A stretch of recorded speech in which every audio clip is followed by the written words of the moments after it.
GBM மனோ சேனலில் இருந்து GBM Manoharan பேசுகிறேன். அனைவருக்கும் வணக்கம். வணக்கத்தின் வணக்கத்தால் வணங்கி வணங்கியவன் எவனோ அவனே வணக்கத்திற்குரிய ஈசன் என்று தெரிந்த அன்றுதான் வணக்கத்தின் முடிவு என்று என்னுடைய குருநாதர் ஞானவள்ளல் பரஞ்சோதி மகான் அவர்கள் கூறியிருக்கிறார். அவருடைய கூற்று, ஒவ்வொரு மனிதனும் கொல்லும் உச்சி முதல் உள்ளாங்கால் வரையிலும் நீக்கமர நிறைந்திருக்கின்ற கடவுள் நீதான். கடவுள் உன்னிடத்திலே இருக்கிறார். நீ வெளியிலே போய் வணங்க வேண்டிய அவசியமில்லை என்று அவர் சொன்னார். அதன்படி பார்த்தால் தியானம் செய்கின்ற பொழுது உங்களுக்கு அனைத்து அறிவுகளும் உங்களுக்கு எட்டிவிடும்.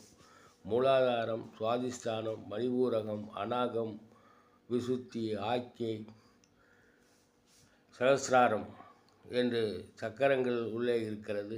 அந்த சக்கரத்திலே தியானம் செய்தால் உங்களை பற்றிய விளக்கங்கள் தெரியும் என்று நான் அறுதியிட்டு கூற முடியும்.